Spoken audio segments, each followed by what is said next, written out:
I am pleased to introduce our next speaker, Eduardo Hapkost from Red Hat, who will be speaking about QEMU.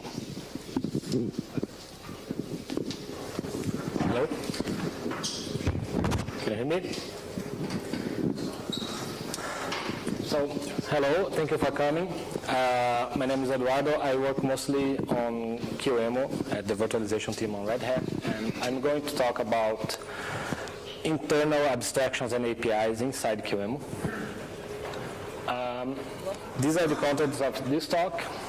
I'll first try to explain what QEMU does and has to do. I won't try to explain everything about it, but just as an introduction.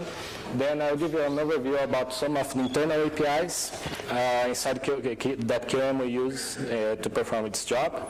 And after that, I'll try to talk about how those abstractions work or don't work together. Now that's what's not included on this talk. I'll try to not present solutions or try to say what's the right way to do stuff. I'll just try to describe how things work. It's like more an introductory talk. Although I'll believe it can generate interesting discussions later. And also keep in mind that this is not going to cover everything, every single API inside QEMU, but just the ones that I think is most relevant. So let's see some context first. What QEMU does, what it needs to do its job. So how many of you know what QEMU is and what it does? How many of you have worked on QEMU code? Okay, that's good. So I'll try to make this part quick. So what QEMU does, it's described at its website as a generic open source machine emulator and virtualizer. And it's also a very important component when you're using KVM and Xen virtual machines. And let's see what QEMU, and QEMU has multiple interfaces to interact with the outside world. The main ones are the command line, config files. It has the human monitor protocol. That's a command line interface to control QEMU after it has started. And QMP, that's QEMU monitor protocol. That's a machine-friendly protocol to communicate with QEMU based on JSON. These are the external interface it has. And so after this very quick overview of what QEMU does from the outside, let's see what it has to do on the inside. Basically, on this slide, we see an incomplete list of what QEMU needs to handle internally. Among other things, QEMU has to keep track of configuration options, handle monitor commands, keep track of device configuration, device state, and backend configuration, and other stuff. But each of the APIs I will talk about will be used to solve one or more of those problems. Let's go inside QEMU then. After I'll try to make the introduction very quick. The first API I'll talk about is QEMU Ops. QEMU Ops is a very old node API introduced in 2009 to handle QEMU command line options and config files. It has very few basic data types, and it has basically a flat data model. QEMU Ops is basically used to parse many of the command line options inside QEMU. Or if we look at what I think is the most relevant one, it's used to handle the most of them. And also, even when a command line option is not parsed using QEMU Ops, it's used as a storage system for command line options. So we could use the same infrastructure to handle config files and command line options at the same time. So let's see how it looks like. This is one example, a simple example of QEMU Ops in action. We can see here real QEMU command line and the declarations in the code that make it possible. What's most important here is the desk session. I forgot to say, if something is unreadable here, you can see the slides on the FOSDEM website. The slides are published there. So it describes the options accepted by the dash memory option. It's very simple. The next API I'll talk about is QDev. QDev is the bus and device tree hierarchy system inside QEMU. It allows us to provide a generic interface, external and internal interface, to create, configure, and plug devices in QEMU, instead of having different APIs or different command line options to each device type. And it has a property system that allows configuration and introspection of devices. One thing that's important to keep in mind is that QDev was introduced in 2009, but when we introduced QOM, that I'm going to talk about later, the QDev abstractions were basically rebuilt on top of QEMU, but I'll talk about that later. So QDev is quite successful inside QEMU. It's used internally to create and configure basically every device inside QEMU.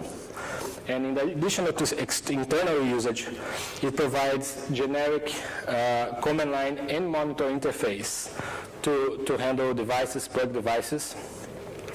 And its hierarchy and property system also allows users to introspect and pick what's inside a virtual machine, for example, using the InfoQ3 device. So let's see QDev in action. QDev does lots of stuff, so I won't explain every detail here because the focus of this talk is to see how stuff works together. So this slide is just a small sample of the property system in QEMU. Oops.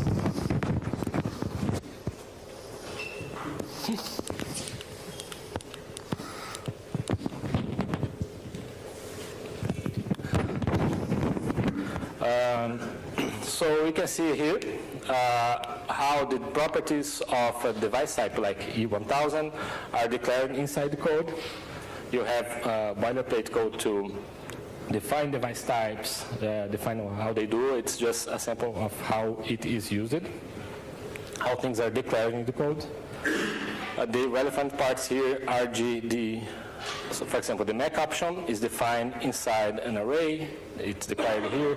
It has many data types and many helper macros depending on the data types of properties. This is something also provided by QDev. So QDev allows you to see the whole device tree. InfoQ3 is going to show all the buses and devices inside QEMU, and this is all handled by QDev. Next API, QAPI. So QAPI is a system for defining QEMU external interfaces. It uses a JSON-like language to define data structures and interfaces like QMP commands. That's the monitor protocol I talked about. And it provides a visitor API to implement data input, output, conversion, and so on. And it based on a QAPI schema, it generates lots of code for declaring C types corresponding to those data structures, serialization, visitors, visitor functions, QMP commands dispatching, interface introspection, and documentation. QAPI is very successfully used inside QEMU to define and dispatch all QMP commands and to define and parse a few command line options. So every single data structure used in QMP is heavily documented on the QAPI schema. So it's a great system, and we have been trying to use QAPI more inside QEMU when defining external interfaces. So let's see QAPI in action. This is a QMP command that's sharedev add. It has a few arguments. One argument is ID and another one is backend. These are the actual QMP messages being exchanged. the response is empty because there are no extra data being returned. And this is how it's described on the QAPI schema. Basically, I removed all the documentation comments, but basically, data structures are all-defined.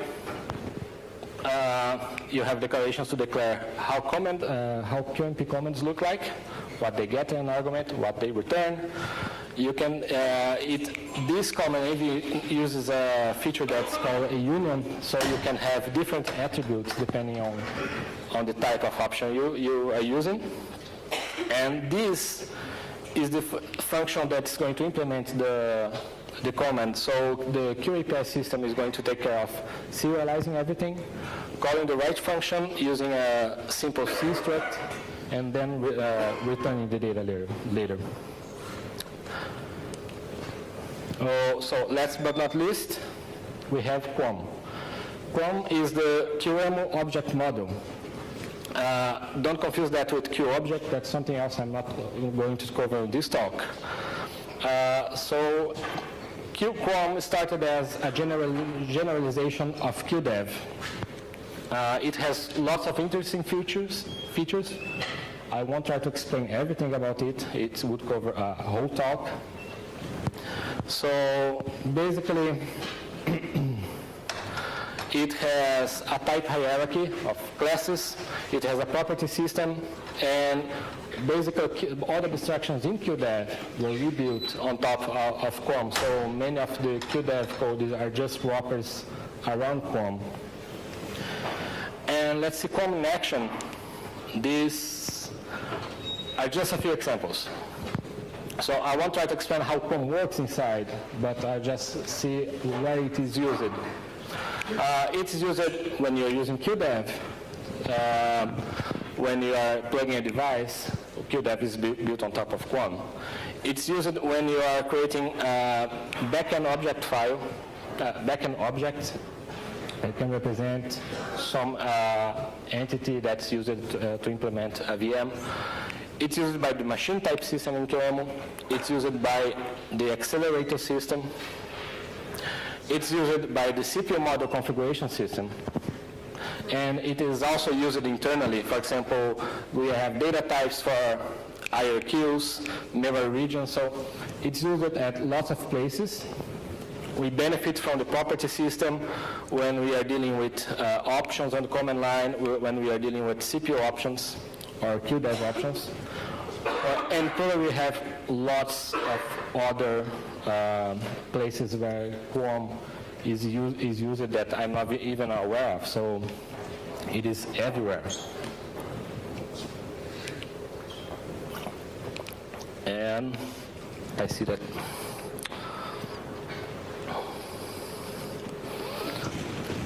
Now that we have seen an introduction to each of those abstractions individually, let's see how they work together.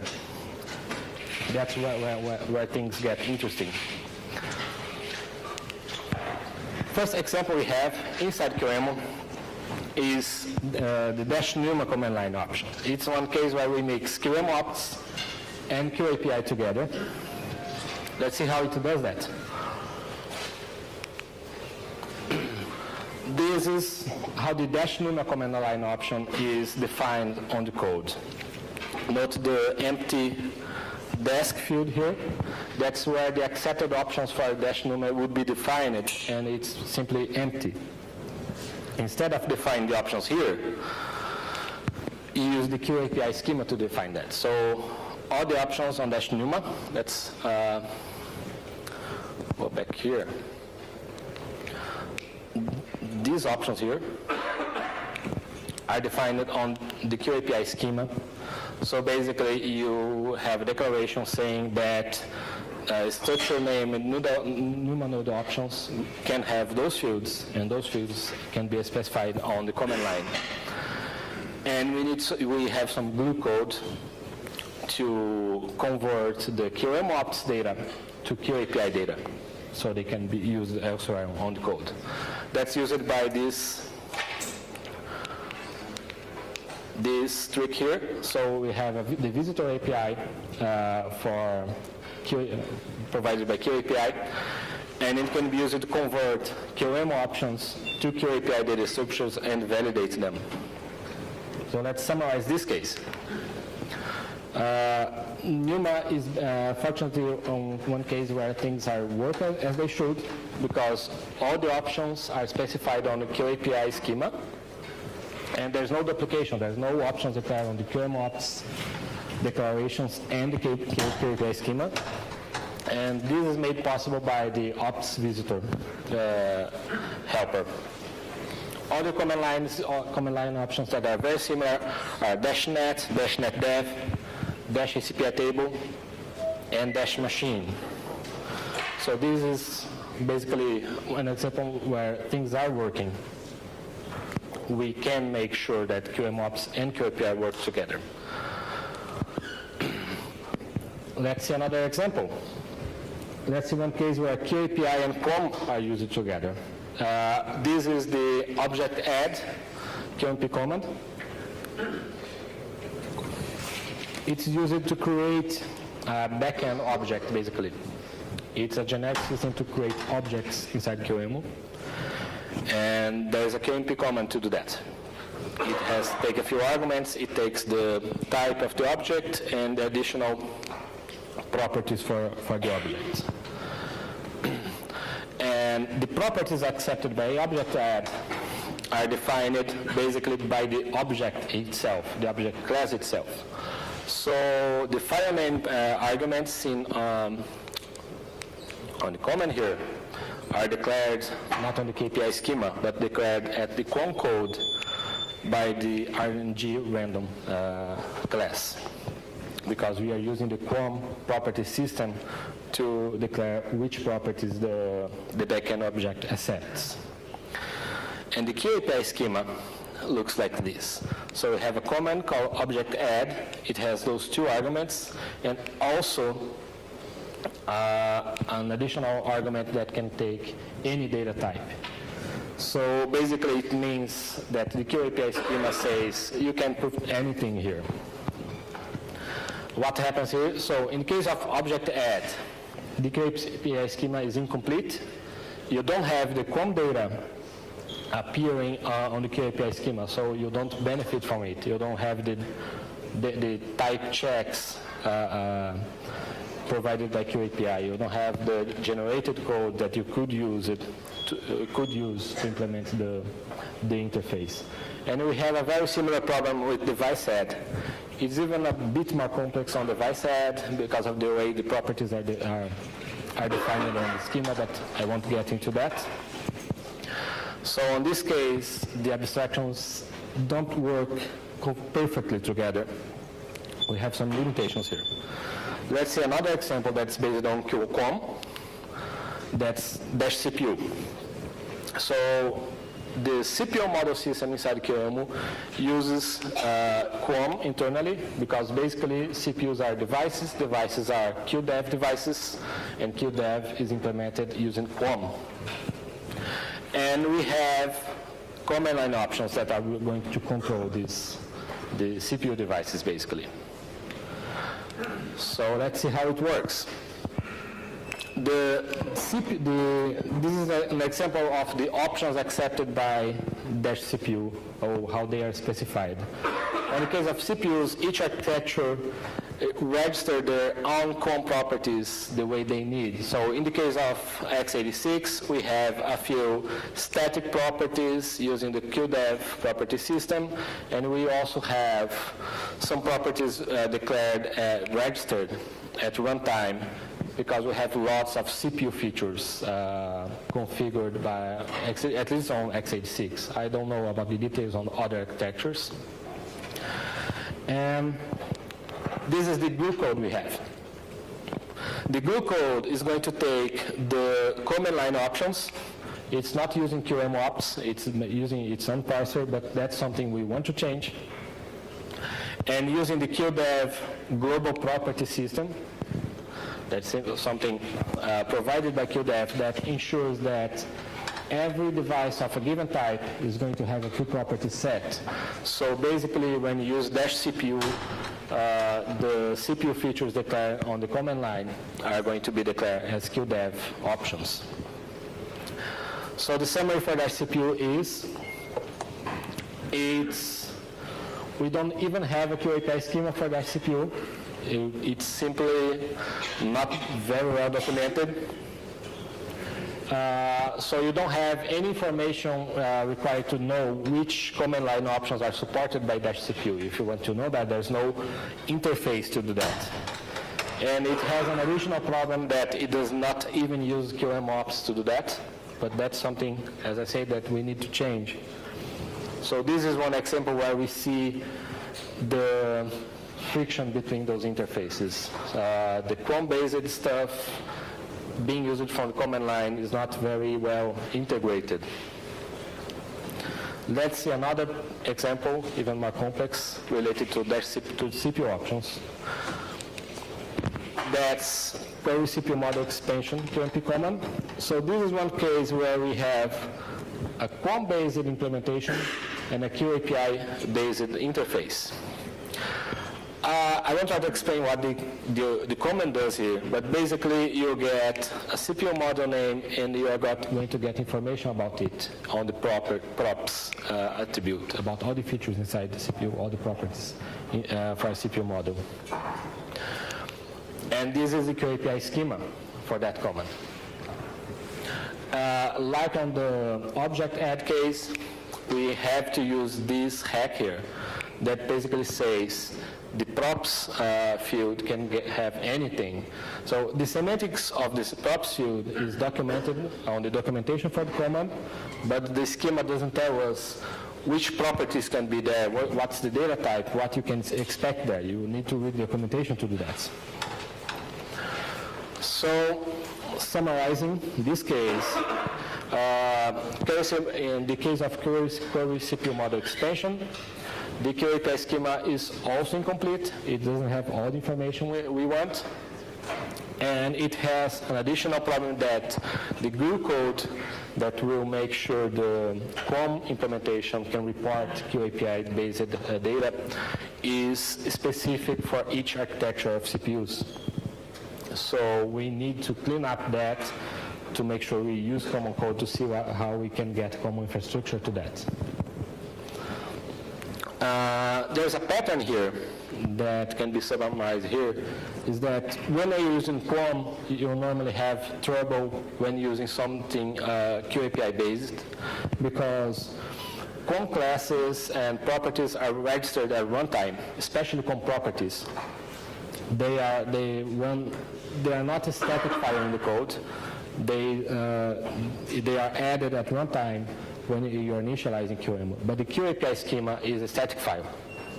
So you simply can't represent any runtime information on the QAPI schema. So that's why we have these issues with Chrome being used with QAPI.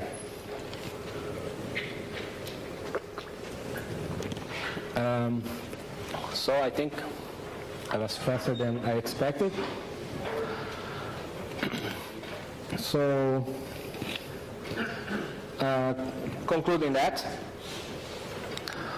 my first recommendation here is that lots of practices inside QEMU are not documented anywhere, or not very well documented. So this talk is an attempt to write down some of this stuff that we have learned in practice, but if you have any question, don't hesitate to ask on the QEMU Devel mailing list. Because sometimes we are still discovering where we want to go, what the practices we want to follow. So it's good to have these things explicitly discussed on the mailing list. I think I'll try to just to show a summary, as we have a few times, of the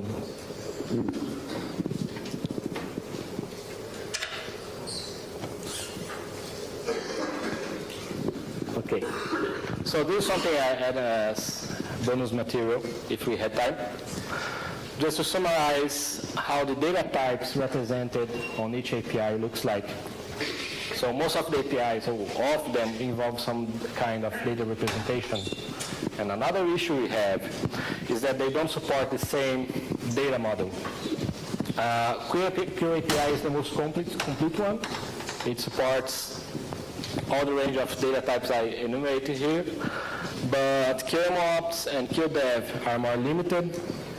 QOM is also a bit more limited, but it has some limited support to more complex types. So this is one source of the friction we have when we are trying to make one abstraction talk to another one. Now, something else I tried to summarize.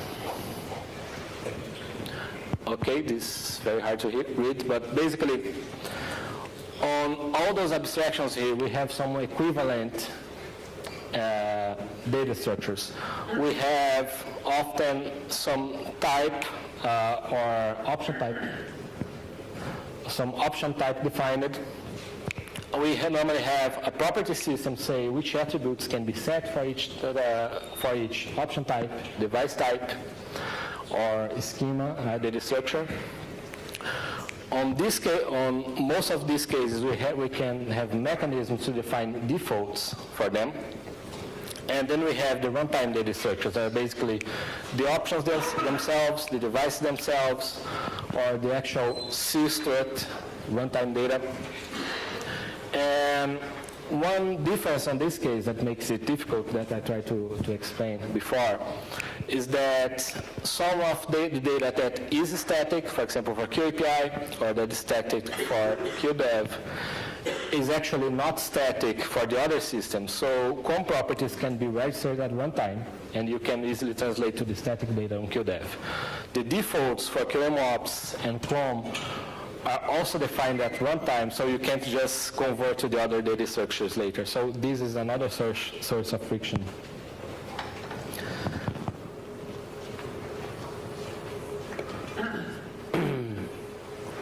So,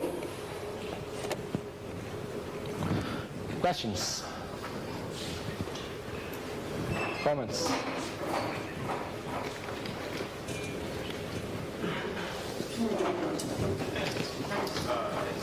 Yep.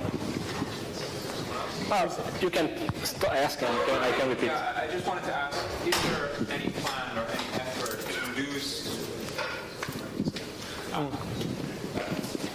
Thank you very much. Okay, so Eduardo, is there any plan to get rid of some of these layers to do something about all this? Because there's a lot of duplication, and it's also causing bugs, and it's an effort, like it causes a lot of effort during development. You don't know what you should do. Sometimes the overlap causes problems as well. Yeah, that's a good question, because the difficult part of this question one is that sometimes we are not sure, or we are not on agreement of where to go. But I can say what I know, or my impressions. My impressions are that instead of removing those layers, we can try to make them thinner. For example, QEMU today have a way to define those options, and we have a way to define command line options using QOM or QAPI. If we could move all the command line options to be defined using QAPI or QOM, then we could remove the option definitions from QEMU and have only parser. On the other case of QAPI and QOM, I think they are going to live, and we just need to make them work together. I think we won't get rid of QOM, or we won't get rid of the runtime registration of properties, so we just need to make sure they work together. There is some work to describe command line options in QAPI, in a language like the QAPI schema, but I don't know the details of how it's going to be done, but we are trying to do that. So I don't think, on the case of the abstractions I showed, I don't think any of them is going to be removed in the near term, but we can make them be rebuilt on top of the others and make some of the code inside them less necessary. QDev is one example. So QDev was was basically rebuilt on top of QEMU, but it still has some abstractions that are not inside QEMU, but we can work to make QDev reuse QEMU code instead of duplicating. So I don't think we can remove the layers, but we can reduce duplication between them by reusing the same infrastructure. One example are the parsers. When looking at the code for the talk, I found out that we have at least three different parsers for integer numbers, for strings. So you have a number on the string, you need to parse it. There are three different implementations, each one with different bugs, right, and with different limitations. So I think we can reduce duplication not by removing layers, because it's going to be a huge effort, but by making them benefit from each other and reusing code from each other.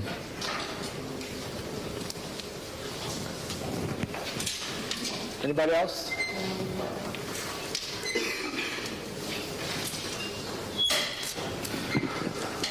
So thank you. Okay. Yeah. Do you have any recommendations on how other projects could avoid this mess, basically, on the long term?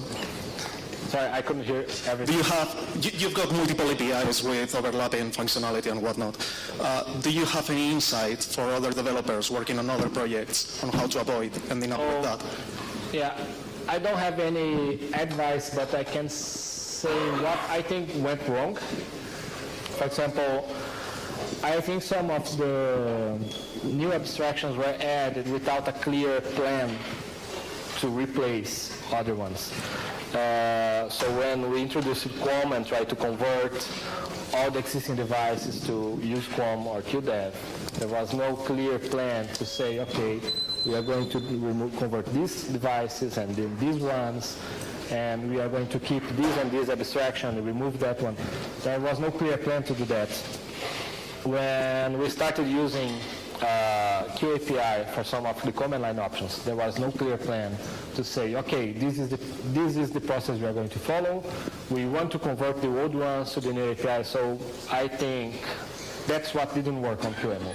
There was no clear plan. Yes? Adding another answer is having test cases ready from the start makes any conversions absolutely easy. That was one of the issues that we were facing.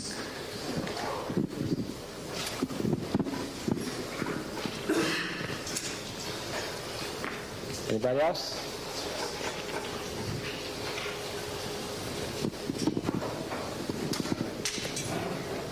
Okay, thank you. So the slides are available there, and if you don't want to write down the link, you can just get the slides and follow them.